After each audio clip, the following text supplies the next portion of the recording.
Dear students, this is the continuation of our previous class, that is International Code of Zoological Nomenclature. Principle of priority.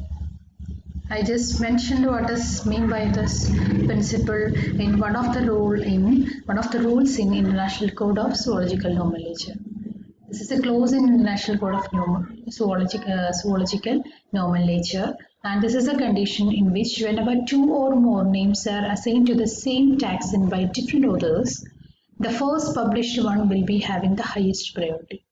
ഒന്നോ അതിൽ കൂടുതലോ പേരുകൾ ഒരു ടാക്സയ്ക്ക് ഒരു same ടാക്സയ്ക്ക് ഒന്നോ അതിലധികമോ കൂടുതൽ പേരുകൾ പല ഓതേഴ്സായിട്ട് കൊടുക്കുകയാണെങ്കിൽ ഏത് നെയിമാണോ ഫസ്റ്റ് നമ്മൾ സജസ്റ്റ് ചെയ്യുന്നത് അതിനായിരിക്കും പ്രയോറിറ്റി കൂടുതൽ, അല്ലെങ്കിൽ അതിനെയാണ് നമ്മൾ വാലിഡ് ആയിട്ട് എടുക്കുക.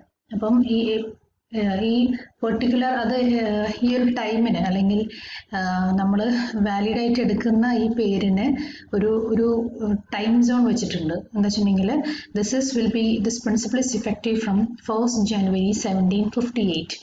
ഈ ഒരു കാലപരിധി വെച്ചിട്ടാണ് നമ്മൾ പേരുകൾ നമ്മൾ ആക്സെപ്റ്റ് ചെയ്യുന്നത്. ഈ ഒരു പർട്ടിക്കുലർ ഡേറ്റിന്റെ പ്രത്യേകത this is a date in which the 10th edition of Systematic Natura, the famous book of Carolus Linnaeus, that is Systematic Natura, has published. Carolus Linnaeusന്റെ 10th edition ആയിട്ടുള്ള സിസ്റ്റമിക് നേച്ചറ എന്ന് പറയുന്ന ഈ ബുക്കിലാണ് നാഷണൽ കോഡ് ഓഫ് സുവോളജിക്കൽ നോമിനെ കുറിച്ചിട്ട് പ്രതിപാദിച്ചിട്ടുള്ളത്. അപ്പം ഈ ഡേറ്റിന് ശേഷം publish ചെയ്തിട്ടുള്ള ഫസ്റ്റ് നെയിമിനെയാണ് നമ്മൾ വാലിഡ് ആക്കി എടുക്കുന്നത്. ബാക്കിയുള്ള എല്ലാ നെയിംസും എന്ന് വെച്ചെങ്കിൽ ഈ ഡേറ്റിന് മുമ്പോ അല്ലെങ്കിൽ ജസ്റ്റ് ഇത് കഴിഞ്ഞ ശേഷം ഫസ്റ്റ് പബ്ലിഷ് ചെയ്തിട്ടുള്ള പേരിന് ശേഷം വന്നിട്ടുള്ള ബാക്കി എല്ലാ പേരുകളെയും നമ്മൾ അതിൻ്റെ സിനോണിംസ് ആയിട്ടാണ് എടുക്കുന്നത്. ഓക്കെ, അല്ലെങ്കിൽ സിമിലർ നെയിംസ് ആയിട്ട് എടുക്കുന്നത്. So this is called principle of priority. പല പേരുകൾ കൊടുത്തിട്ടുണ്ടെന്ന് വെച്ചെങ്കിൽ 1st January 1758 എന്ന് പറഞ്ഞ ഡേറ്റ് കഴിഞ്ഞിട്ട് ആദ്യം പബ്ലിഷ് ചെയ്തിട്ടുള്ള അല്ലെങ്കിൽ ആദ്യം കൊടുത്തിട്ടുള്ള പേരുകൾക്കാണ് നമ്മൾ വാലിഡിറ്റി കൊടുക്കുന്നത്. ബാക്കി എല്ലാ നെയിംസിനെയും നമ്മൾ സിനോണിംസ് ആക്കിയിട്ടാണ് വെക്കുന്നത്. Then what is mean by principle of homonymy? Homo means same and onyma means name. So this is a condition in which same name is given to different taxa. ഒരേ പേര് തന്നെ പല ടാക്സിക്ക് ഒരേ പേര് കൊടുത്തിട്ടുണ്ടെങ്കിൽ എന്താ സംഭവിക്കുക? Generally leads to confusions and ambiguities. So we can avoid this kinds of confusions and ambiguities by opting the principle of priority. അല്ലേ? അങ്ങനെ കൺഫ്യൂഷൻസ് ഒഴിവാക്കാൻ വേണ്ടിയാണ് നമ്മൾ പ്രയോറിറ്റി എന്നുള്ള പ്രിൻസിപ്പിൾ കൊണ്ടുവന്നത്. അതായത് ഏതാണോ ഫസ്റ്റ് കൊടുത്തത് അതിനെ മാത്രം നമ്മൾ കൺസിഡർ ചെയ്തിട്ടുള്ള ബാക്കി എല്ലാത്തിനെയും ഒഴിവാക്കും. It holds out that out of the homonyms only the oldest one. ഒരുപാട് സെയിം പേരുകൾ തന്നെ കൊടുക്കുകയാണെന്നുവെച്ചെങ്കിൽ ഓൾഡസ്റ്റ് വണ്ണിനാണ് നമ്മൾ പ്രയോറിറ്റി കൊടുക്കുന്നത്. ബാക്കി എല്ലാത്തിനെയും നമ്മൾ എക്സ്ക്ലൂഡ് ചെയ്യാണ് ചെയ്യുന്നത്.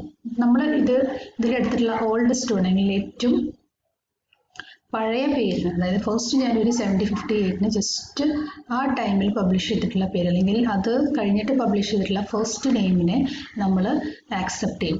അതിനെ നമ്മൾ വാലിഡ് ഹോമോണിം എന്നാണ് പറയുന്നത്. This is also called senior homonym. ബാക്കി എല്ലാ നെയിംസിനെയും we will call it as junior homonym. Okay, നമ്മൾ എക്സ്ക്ലൂഡ് ചെയ്തിട്ടുള്ള പേരുകൾക്ക് ജൂനിയർ ഹോമോണിം എന്നും പറയും. Then comes the synonyms. Synonym is a condition I just told you that when different names are given to the same taxon, those name which is published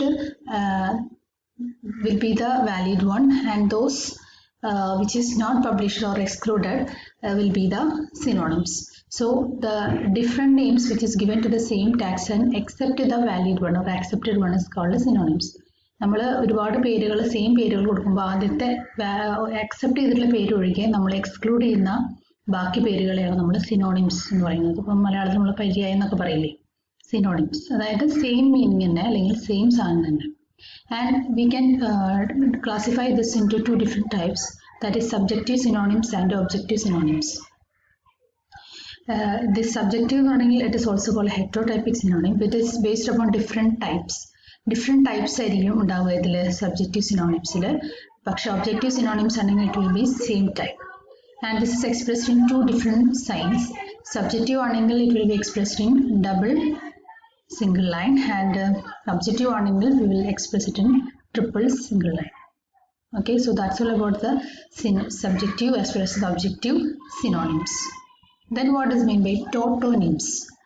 Tautonym is a condition in which it is the name of an organism or a species or a subspecies in which the specific or a subspecific epithet is a repetition of the generic name. അതായത് നമ്മളൊരു ഓർഗാനിസത്തിന് പേര് കൊടുക്കുമ്പോൾ അതിൻ്റെ സ്പീഷീസും സബ്സ്പീഷീസും എല്ലാം generic നെയിമിൻ്റെ അതേ repetitions തന്നെ ആവുകയാണെന്നുവെച്ചെങ്കിൽ we will call it as tautonyms. Apis apis apis. This is ഹണിബീയുടെ ഒരു വെറൈറ്റിയാണ്. സോ ഇതിൻ്റെ ജീനസ് നെയിം എന്ന് പറയുന്നത് ജനറിക് നെയിം എന്ന് പറയുന്നത് അപ്പിസ് ആണ്. സ്പീഷീസ് നെയിമും സബ്സ്പീഷീസ് നെയിമും അപ്പിസ് അപ്പിസ് എന്ന് തന്നെയാണ്. That is it is A repetition of generic name. This is called tautonyms. Okay.